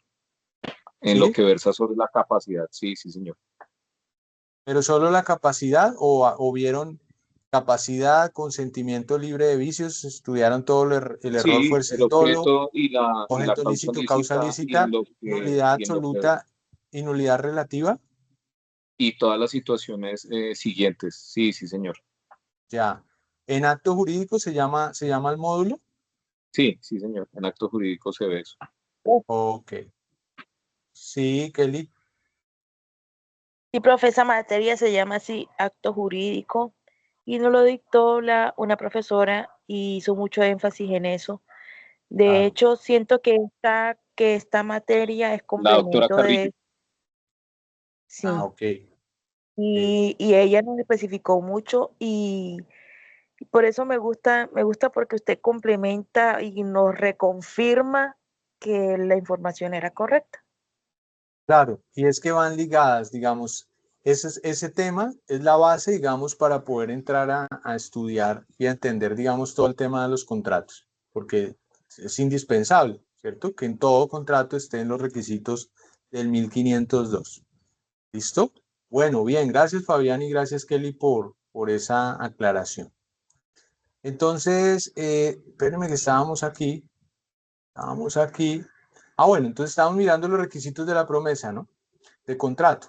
Que el contrato a que la promesa se refiere no sea de aquellos que las leyes declaran ineficaces por no concurrir los requisitos que establece el 1502. Es decir, que la promesa, el contrato que prometemos celebrar a futuro, no sea de aquellos contratos que adolezcan de los requisitos del 1502. Es decir, que no sea que haya un objeto ilícito, que no sea que tenga una causa ilícita, que el consentimiento, que no sea que el consentimiento esté viciado por error, fuerza o dolo, y que no adolezca de falta de capacidad, ¿sí? Porque si adolece alguno de esos cuatro requisitos, pues la promesa de venta es ineficaz también, ¿sí? Porque la promesa, si el contrato futuro a celebrar es ineficaz, o van a ser enfermos en la vida jurídica, pues la promesa de venta también lo es, ¿cierto? Entonces, se requiere que el contrato que prometemos celebrar en la promesa esté libre de cualquier error, fuerza o dolo en el consentimiento, libre de que el objeto sea ilícito, libre de que la causa sea ilícita y libre de que falte capacidad en las partes, ¿sí? O si no, la promesa no va a producir efectos jurídicos. Por ejemplo, que suscribimos una promesa de contrato de venta de un bien inmueble para que en 3 meses el menor adulto, que es el que figura como propietario del inmueble, firme la escritura de venta de ese bien inmueble.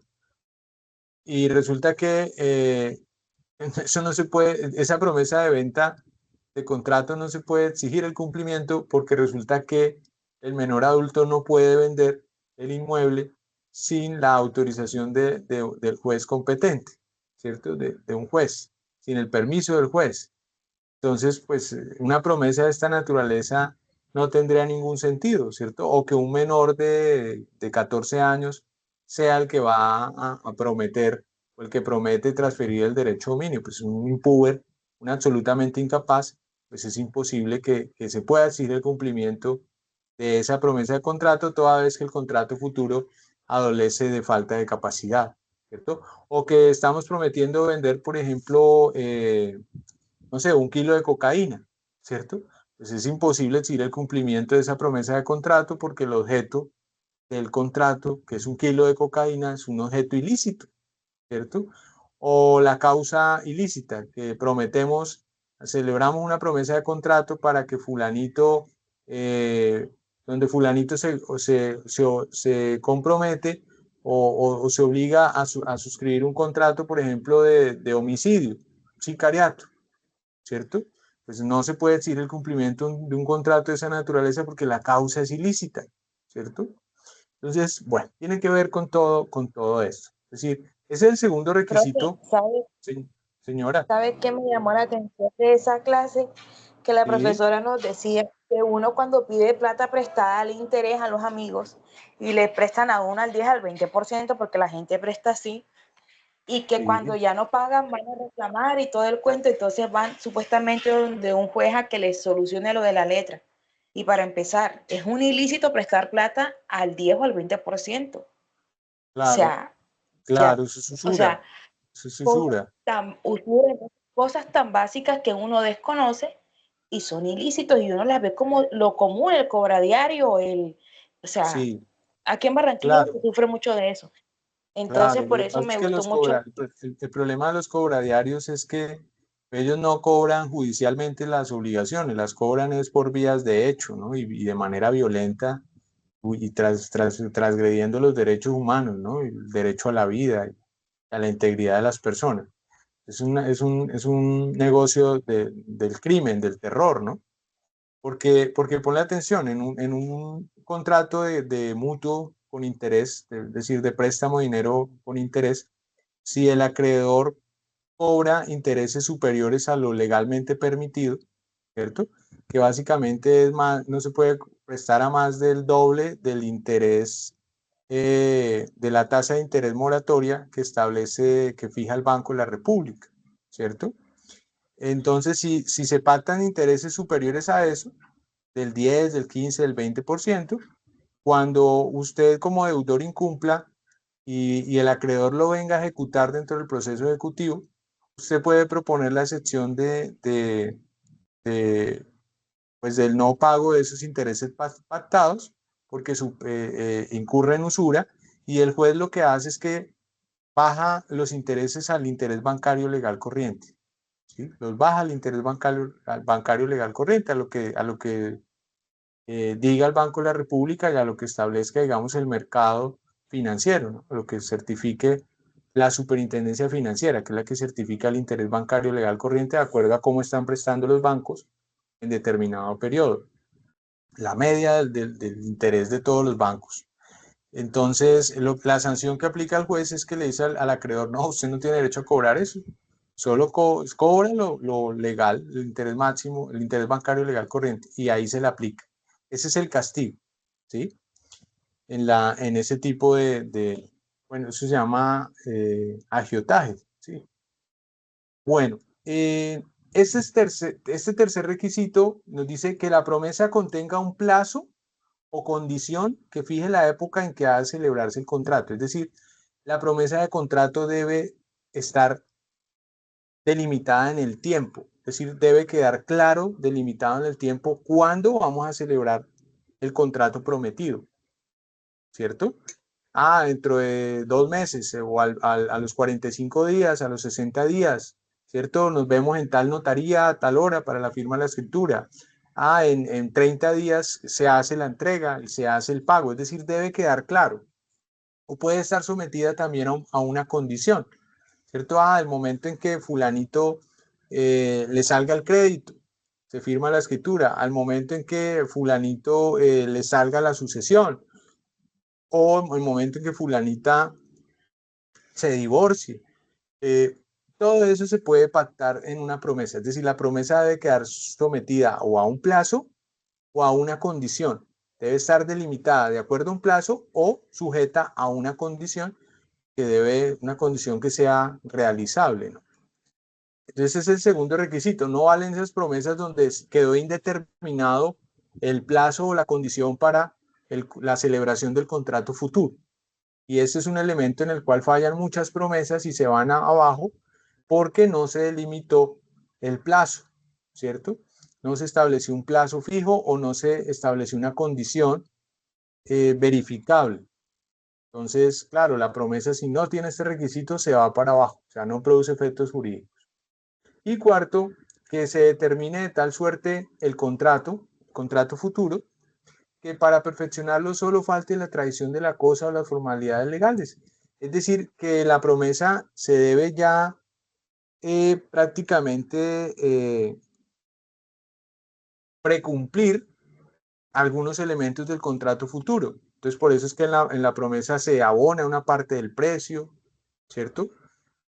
Y que tan solo falte, digamos, o la entrega, la tradición, ¿cierto? O el pago de cierta parte del precio, o, por ejemplo, la suscripción de la escritura. Es decir, que falten pocas cosas ya para que ese contrato futuro se perfeccione. Es decir, que en la promesa se deben cumplir al menos los primeros requisitos o las primeras obligaciones del contrato prometido y que solo falten algunas pocas para la materialización. ¿Listo? Profe, esa es la que... Buenas noches, profe. Sí, buenas Esa es la noches. que normalmente hacen las constructoras a la hora de la venta de un bien inmueble o un lote, pues como ese tipo de cosas, Sí, que señor. se les da pues como una cuota inicial y en una de las cláusulas ponen cuando termine el último pago, en la notaría tal, se firmará la escritura, se hará la promesa. Ahí es Sí, donde señor. queda. Sí, señor. Ese precisamente las constructoras venden, cuando venden sobre planos, venden bajo la figura de la promesa de contrato de compraventa de bien inmueble. Exactamente.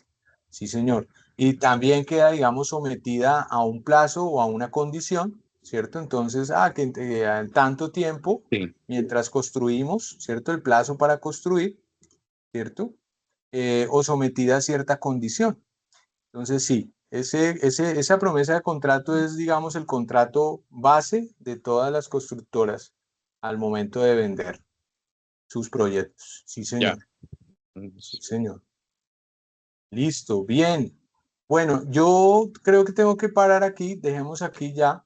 eh, es decir, quedamos aquí en el estudio, ya terminando, digamos, el estudio o la presentación, por lo menos de manera general, de los contratos solemnes, ¿cierto? Es decir, quedamos aquí en la promesa de contrato.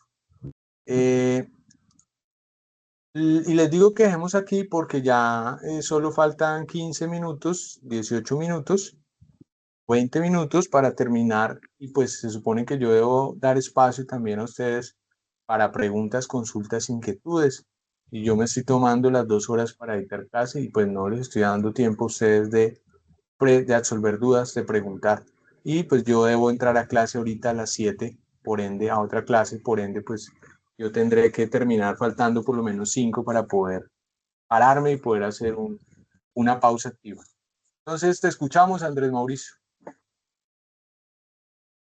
Profe, buenas noches. Me quedó una duda con el tema, porque estamos viendo las obligaciones que tiene un contrato según el artículo 1502, pero en el tema de la letra, de esas letras, esos préstamos que sobrepasan o se convierten en usura, porque pues Sí. si esa letra tiene capacidad, o sea, si tiene causa lícita, no podría retrotraerse y que no se haga el cobro de esa letra porque se está creando un delito que es la usura. No, no, mira que no. No, porque ponle atención. Si cuando tú vas a mirar el tema, digamos, del contrato de mutuo con interés, si el contrato de mutuo con interés obliga o produce efectos jurídicos cuando se pactan intereses por encima de lo permitido, de lo legalmente permitido, de la tasa de usura, tú vas a encontrar que, digamos, ahí no se adolece de causa, el contrato no adolecería de objeto ilícito ni de causa ilícita. ¿Por qué? Porque el objeto es el préstamo de dinero, ¿cierto? El dinero que se está prestando es el objeto del contrato. Y prestar dinero, pues es legal, ¿cierto? Es legal, es legal. Eh, Ahora, la causa en el contrato de mutuo es la intención de las partes, ¿cierto? Y la intención de las partes es, de un lado, pues el poder acceder a un dinero para poder suplir una necesidad económica, ¿cierto? Esa es realmente, digamos, la causa por parte del deudor, y la causa por parte del acreedor es la de obtener una utilidad a través de los intereses, ¿cierto? Como el acreedor tiene derecho a cobrar intereses, la ley lo que ha dicho es, ojo, si el acreedor está cobrando de más de lo permitido en intereses, pues el castigo que el juez le va a dar es que no va a producir ningún efecto jurídico los intereses que superen el permitido legalmente.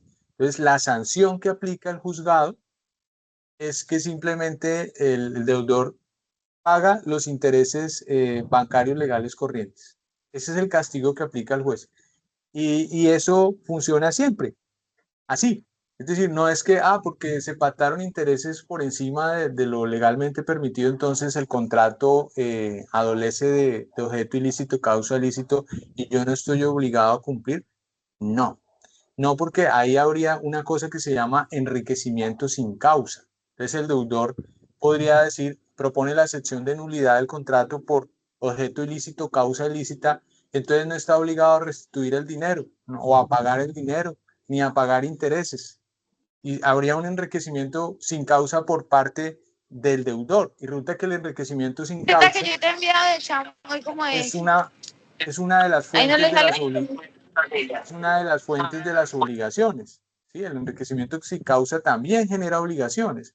Entonces, claro, no se va a permitir eso. No se va a permitir que el deudor también se beneficie y se quede entonces con el dinero que le prestaron porque le cobraron más intereses. No, el castigo, la decisión salomónica que se aplica es listo. Entonces, pague simplemente los intereses legales bancarios corrientes y listo.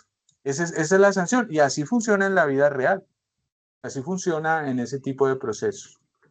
¿Listo? Profe, o sea que si tiene vida jurídica para llegar al caso que se presente ese inconveniente, el Claro. deudor citar Sí. al acreedor para una conciliación para que se regule ese interés y demás. ¿Se puede hacer todos los procesos Sí, legales? sí, señor. Claro, claro que sí, claro que sí, claro que sí. Incluso no necesita ni siquiera que tú lo cites a conciliar el interés bancario legal corriente. No, sencillamente, por ejemplo, si a ti digamos, que entraste en mora y te llega a ejecutar el acreedor, te inicia el ejecutivo, pues sencillamente el juez de oficio, ni siquiera tienes que pedirlo, el juez de oficio va a decir, esos intereses son ilegales y por ser ilegales no tienen fuerza vinculante, pero como el contrato es legal, pague ese deudor los intereses bancarios legales corrientes, el interés bancario legal corriente, lo que certifique la superintendencia para ese trimestre o para ese periodo. Y el crédito se tasa con los intereses bancarios legales corrientes. Entonces no necesita ni siquiera que tú excepciones y pidas, no, el juez de oficio tiene que declarar la nulidad de esos intereses que superen el máximo permitido. Y él mismo los liquida, los baja al interés bancario legal corriente. Otra cosa es que tú, digamos, antes de que entres en mora y de que te ejecuten, puedas citar al acreedor a una audiencia de conciliación para bajar esos intereses, sí, puedes hacerlo. Pero recuerda que el acreedor no está obligado a asistir a una audiencia de conciliación. Entonces, si el acreedor no asiste, ¿cierto? O asiste, pero dice, no, no quiero, usted y yo pactamos esto. No, yo no se los voy a bajar al interés bancario legal corriente. Pues no pasa nada, ¿sí? No sucede nada porque la conciliación no obliga. ¿Sí? Uno no puede obligar a la contraparte a conciliar. Y pues, la conciliación sirve para ahorrarse, digamos, procesos judiciales y en caso de que haya acuerdo, se pueda uno ahorrar todo un pleito. Pero tú no puedes obligar a la contraparte en una conciliación extrajudicial ni en una conciliación judicial a que tiene que conciliar. No, nadie está obligado a conciliar, ¿cierto? Entonces, pues no serviría de mucho, o serviría en caso de que el acreedor diga, bueno, listo, sí, sí, bajémoslo a tanto, ¿sí? O bajémoslo al máximo permitido. Pero generalmente un acreedor no va a asistir a una audiencia de conciliación donde le van a proponer eso. Y en la citación a la audiencia de conciliación ya ahí le dice para qué lo cita. Entonces no va a asistir y no está obligado a asistir. ¿Sí me entiendes, José? Bueno, démosle paso a Lina Vanessa. Lina, que tiene la mano levantada allí. Hola, profe, buenas noches. No, era para darle las gracias.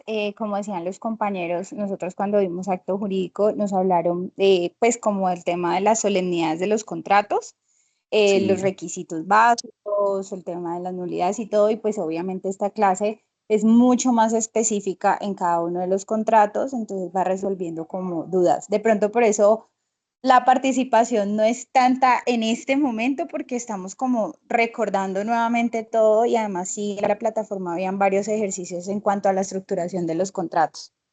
Ah, qué bien, Lina. Bueno, pues me alegra mucho. Qué bien. Qué bueno eso. Bueno, Saber eso. muchas gracias. Gracias, Lina. A ti también, Lina. Gracias. ¿Quién más? José. José tiene la mano levantada. El que habló ahorita fue Andrés, ¿cierto? Andrés Mauricio. Entonces falta José, José Alexander. Escuchamos, José Alexander. Sí, profe, buenas tardes. Profe, de pronto pues quedé como con dos duditas con el tema de servidumbre. Sí, De pronto, digamos que hoy en día en las zonas rurales, en las fincas agrícolas, están sí, utilizando mucho unos sistemas de cables, garruchas, les llaman a eso, digamos, en las zonas rurales.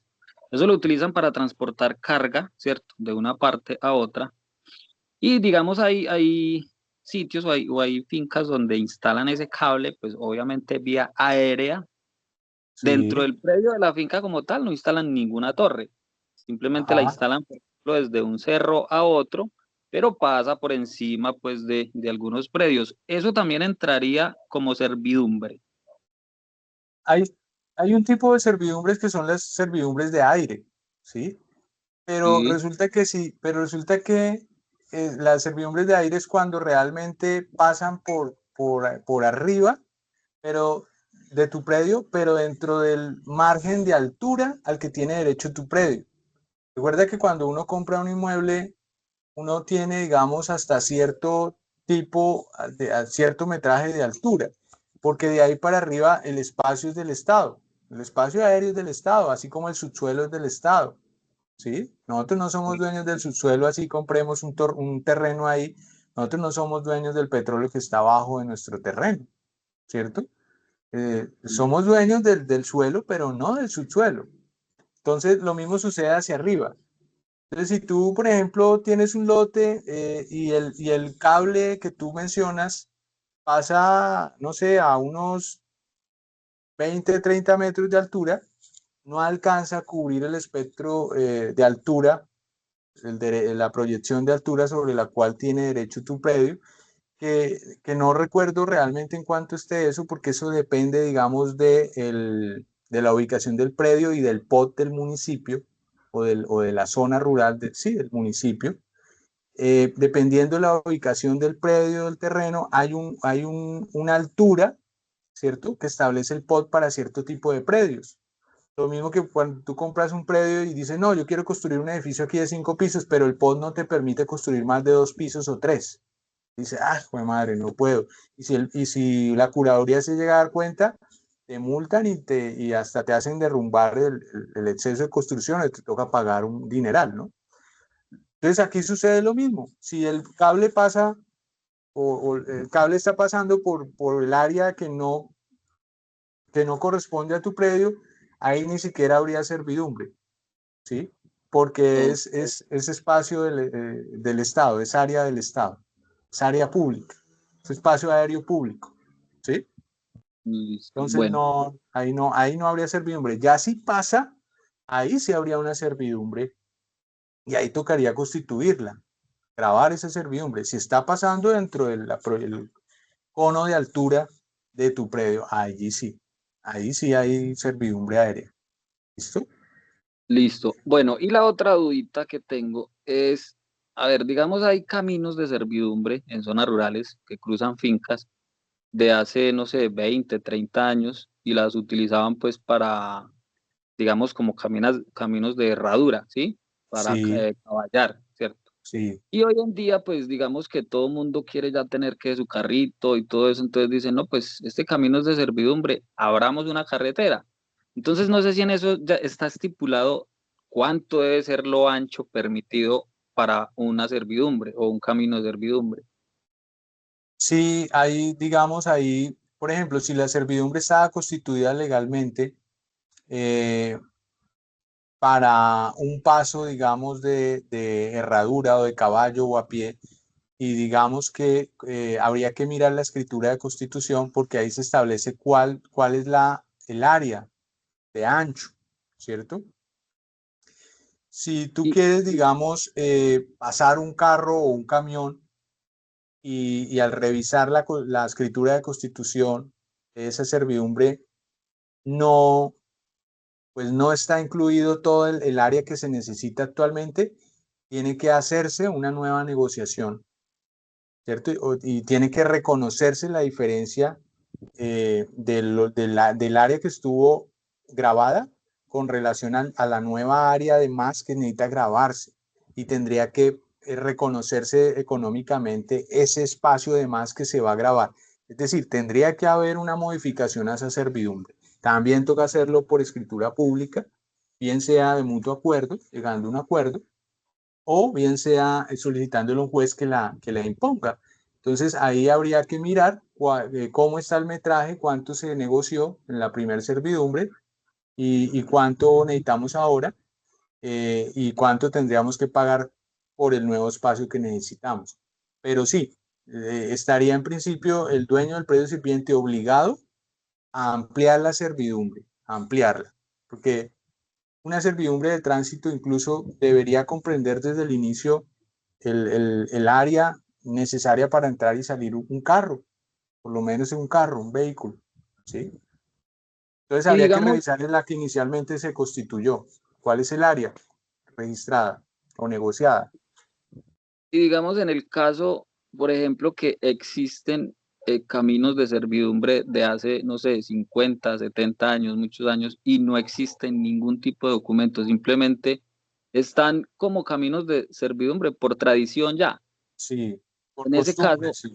exacto, en ese caso, digamos que las personas que viven al otro lado, no, pues ya dicen, no, nosotros necesitamos abrir una carretera y lo quieren hacer, digamos, forzadamente. En ese caso, ya que entraría que entraría ahí pues digamos, el propietario del predio, si dice, no, pero es que yo tengo solamente, no sé, media hectárea y me van a abrir una carretera, ahí que, y no existe Sí, ningún documento, digamos, en esa servidumbre.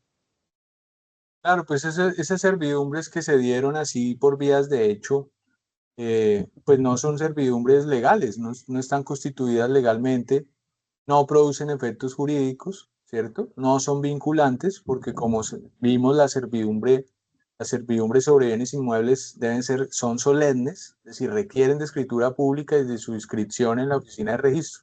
Es decir, que esas servidumbres que tú mencionas, pues no han nacido de la vida jurídica, que se dan, digamos, de manera consuetudinaria entre la gente es otra cosa. Pero en el momento en que uno de los dueños de un predio necesite constituir una servidumbre o que se abra una servidumbre de tránsito, por ejemplo, de vehículo, pues tiene que entrar a negociar con los propietarios de los predios por donde va a pasar o con el propietario del predio por donde va a pasar, o si son más de dos propietarios, pues con dos o los tres propietarios por donde debe pasar. Y debe entrar o a negociar o voluntariamente, de mutuo acuerdo con ellos, si se logra acuerdo, o por vía judicial para que sea el juez el que establezca el monto a pagar y antes de establecer el monto a pagar, el juez debe verificar que efectivamente se necesite esa servidumbre por ahí. Porque si el juez a la hora de la inspección determina que el predio puede abrirse camino por otro lado, le va a decir, no, abra camino por allá. Usted no puede obligar acá a armar el camino por donde usted quiera, ¿cierto? Entonces, eso lo va a determinar el juez en las respectivas diligencias, en la respectiva inspección judicial. ¿Listo? Ok, Y muchas gracias. tocaría pagar, José, tocaría pagar. O sea, si el juez dice sí, pues listo. Ah, bueno, entonces pague tanto, porque, Ujú. porque está usando el espacio de otro predio, de otros predios, y hay que reconocerlo económicamente. ¿Listo? Ok, gracias. Muchas gracias, profe. Bien, José, con gusto. Bueno, 6:55. Eh, Les agradezco mucho la asistencia, la participación. Eh, Bueno, nos veremos nuestra próxima clase. Claro que nuestra próxima clase creo que ya va a ser la otra semana. Y la otra semana creo que estamos en Semana Santa. Ustedes ni nosotros los profesores vamos a trabajar Semana Santa. La universidad nos va a dar la Semana Santa. Sin embargo, pues aprovechen esta Semana Santa para ir leyendo, para ir avanzando, para ir de pronto complementando sus estudios de manera autónoma para que las clases y todo se nos haga, digamos, más familiares, más activas y puedan ustedes de pronto consultar cosas que quieran profundizar o que no les haya quedado claro. Entonces nos veremos después ya de Semana Santa. Eh, Creo que ustedes bueno, creo que se vence este 29 de marzo la actividad entregable, ¿no? La de la oferta de contrato. que, ojo, no confundir oferta de contrato con promesa de contrato. ¿Okay? La oferta o propuesta de contrato es un acto jurídico diferente a la promesa de contrato que miramos hoy. Es diferente a la que vimos hace 8 días en la segunda hora. ¿Listo? No confundir esas dos actos o negocios jurídicos, ¿vale? Entonces, bueno, pues nada, desearles una feliz Semana Santa y que les rinda. Nos veremos en nuestra próxima clase después de Semana Santa, ¿vale? Muchas gracias a todos por la asistencia. Es para mí. Es usted muy Profe, cordial, profe, doctor. Muchísimas gracias. profe, A antes de ustedes también. terminar, ¿Señor? profe, antes de Sí, señor. terminar, eso debe de ir, ese trabajo debe ir en audio, ¿En audio? Sí, grabado. les pido un podcast. ¿Les está Sí, pidiendo un podcast? Creo que es un sí, podcast, sí. Espérame, miramos aquí rápidamente. Creo que sí, creo que les pides un podcast, ¿cierto? Espérame sí, pide un aquí. podcast. Actividad formativa. Creo que es esta. Ah, no, es esta. Actividad entregable. Ah, no. Sí, creo que les piden formato podcast. Ustedes saben que si es el formato, es que no recuerdo bien si les piden formato podcast. A ver, la simulación, no, esto es de la simulación, ¿cierto? Esto ya lo hicieron ustedes, ¿cierto que sí? ¿Simulación? No. Ah, pero esto era una actividad formativa, no, esto era un foro, pero esto era una actividad formativa, ¿no? Permítanme, miramos aquí rápidamente eso, aquí en el tablero, contratos civiles, miremos cómo es que les está pidiendo esa actividad. ¿Esa es de qué unidad? ¿De la 3 o de la 2? Miramos aquí De la rápidamente. Creo que es de la 3. Espérame, ya miramos aquí mientras carga esto rápidamente. Sí, si es un podcast, toca hacer el podcast. El podcast, bueno, está 31 de marzo, actividad entregable. Ah, pero aquí la oferta o propuesta de, sí, instrucciones, diferencia, sí, podcast, cápsula sonora. Es hacer un podcast. Ustedes saben que un podcast es, ustedes hablan, explican, hacen el análisis del tema, ¿cierto? Graban su voz y le ponen de fondo, digamos, alguna instrumentalización, algunos soniditos. Uno puede, incluso en Spotify, desde el teléfono o descargar muchas aplicaciones en el teléfono para hacer podcast. Uno puede grabar su voz en el teléfono, le da a guardar y luego escoge uno, digamos, el fondo musical o sonoro que uno quiere elegir para esa narración y le da a guardar y eso, digamos, como que te genera un link y ese link es el que van a compartir en una hojita Word y van a subir allí en la actividad. La idea es que yo pueda escuchar ese podcast. Entonces, tengan cuidado, verifiquen que el link se pueda reproducir fácilmente por cualquier persona. Compartan ese link antes de subirlo por WhatsApp a alguien y pidan el favor a ese alguien, amigo, familiar, que lo reproduzca. Si esa persona lo puede reproducir, súbanlo sin problema. Si esa persona no lo puede reproducir porque toca registrarse, porque tiene alguna restricción, verifiquen eso antes de subirlo para yo poder calificar. ¿Listo? Esa es la recomendación. Y sí, es un podcast. Es un podcast aquí el formato. No es un documento escrito, sino un podcast. ¿Listo? Ok, y ahí ese sería el entregable de la oferta. Sí, señor. Sí. Ese es el Ok. que está para este 29. El otro creo que está para el 20 de abril. De ese hablamos cuando regresemos ya la primera semana de abril, del que sigue. ¿Listo? Ok, listo, profe. Vale. Una pregunta, Bueno, ¿qué aplicación entonces, nos recomienda usted de Spotify para precisamente sí, realizar esto? sí, es como la más recomendable, la más fácil de utilizar, Fabián. Spotify, sí. Perfecto, doctor. Ok, Vale, muy cordial, con muchas mucho gracias. gusto. Bueno, una feliz noche para todos y muchas gracias. Ahora sí, me despido. Bendiciones, que esté muy bien. Igualmente, gracias.